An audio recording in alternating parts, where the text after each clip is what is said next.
हे अर्जुन, हे मानव, सुनो। तुम्हारा सबसे बड़ा शत्रु बाहर कहीं नहीं है, वह तुम्हारे भीतर बैठा है।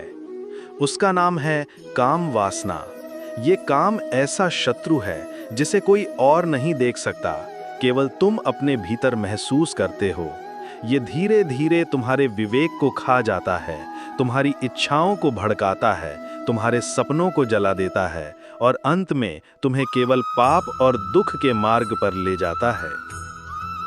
मनुष्य अक्सर सोचता है कि काम वासना से उसे सुख मिलेगा, परंतु यह सुख केवल क्षणिक होता है। जैसे ही यह क्षण बीतता है, मन और खाली हो जाता है और बेचैनी और बढ़ जाती है। काम का स्वभाव है कि यह कभी संतुष्ट नहीं होता। जितना तुम इसे पूरा करने की कोशिश करोगे, यह उतना ही प्रबल होता जाएगा। जैसे आग में घी डालो, वो और भड़क उठती है, वैसे ही वासना भी है। इसे जितना खिलाओगे, ये उतनी ही तेजी से तुम्हें जलाती जाएगी। हे मानव, याद रखो, यह वासना धीरे धीरे तुम्हारे बुद्धि को ढक देती है, और जब बुद्धि ढक जाती है तो सही और गलत का भेद मिट जाता है। तब मनुष्य अपने ही पतन का रास्ता तैयार करता है। यही कारण है कि इसे सबसे खतरनाक दुश्मन कहा गया है। अर्जुन ने मुझसे कहा था, हे माधव, यह मन बड़ा चंचल है, इसे रोकना कठिन है। जैसे तूफान में हवा को रोकना असंभव होता है, वैसे ही इस मन को वासना से बचाना असंभव लगता है। तब मैंने मुस्कुरा कर कहा था, हे पार्थ, हाँ, यह सच है कि मन चंचल है, परंतु अभ्यास और वैराग्य से इसे वश में किया जा सकता है। जब मन बाहर की वस्तुओं के पीछे भागता है, तब यह बेकाबू हो जाता है, पर जब मन को भीतर की ओर मोड़ा जाता है, आत्मा की ओर, भगवान की ओर, तब वही मन शांत हो जाता है। काम को जीतने का उपाय क्या है? पहला उपाय है इंद्रियों पर नियंत्रण। आंखें क्या देखती हैं, कान क्या सुनते हैं, मन किसका स्मरण करता है, यही मनुष्य का भविष्य बनाता है। इसलिए इंद्रियों को संयमित करो, बुरी आदतों से, बुरी संगति से और अशुद्ध वस्तुओं से दूर रहो। दूसरा उपाय है पवित्र संगति। जैसा संग होगा वैसा ही रंग चढ़ेगा।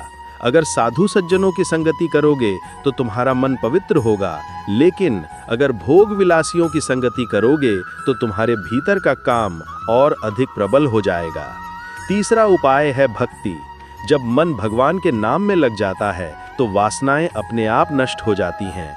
जिस तरह दीपक का प्रकाश अंधकार को मिटा देता है, वैसे ही भक्ति का प्रकाश काम वासना की जड़ों को जला देता है। इसलिए गाओ, ध्यान करो, भगवान का नाम लो, यही सबसे बड़ा उपाय है। और चौथा उपाय है ज्ञान। समझो कि आत्मा कभी जन्म नहीं लेती और कभी मरती नहीं। तुम आत्मा हो, यह शरीर नहीं। जब यह ज्ञान दृढ़ हो जाता है कि आत्मा अमर है, तब शरीर की क्षणिक इच्छाएं महत्वहीन हो जाती हैं। हे मानव, सावधान रहो। काम, क्रोध और लोभ, ये तीनों नरक के द्वार हैं। इनसे बचना आवश्यक है।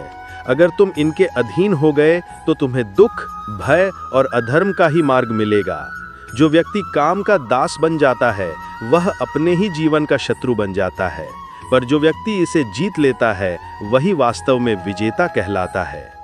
लोग सोचते हैं कि युद्ध भूमि में जो तलवार से दुश्मन को हराए, वही सच्चा वीर है, पर मैं कहता हूँ, सबसे बड़ा वीर वही है जो अपने भीतर के काम, क्रोध और लोभ को हराता है। बाहर का युद्ध कठिन नहीं है, सबसे कठिन युद्ध है अपने ही मन पर विजय पाना। इसलिए हे अर्जुन, अभ्यास करो, संयम रखो और भक्ति में मन लगाओ। जब तुम्हारा हृदय भगवान के प्रेम से भर जाएगा, तब तुम्हें कोई वासना स्पर्श भी नहीं कर पाएगी। काम को जीत लो, क्योंकि यही मुक्ति का द्वार है। जो मनुष्य अपनी वासनाओं का दास है, वह कभी सुखी नहीं हो सकता, पर जो अपनी इंद्रियों का स्वामी है, वही वास्तव में धन्य है। याद रखो, काम का अंत ही आत्मा की शांति की शुरुआत है। इसलिए हे मानव, अपनी वासना पर विजय पाओ और अपने भीतर के कृष्ण को प्रकट करो। यही जीवन का सच्चा धर्म है।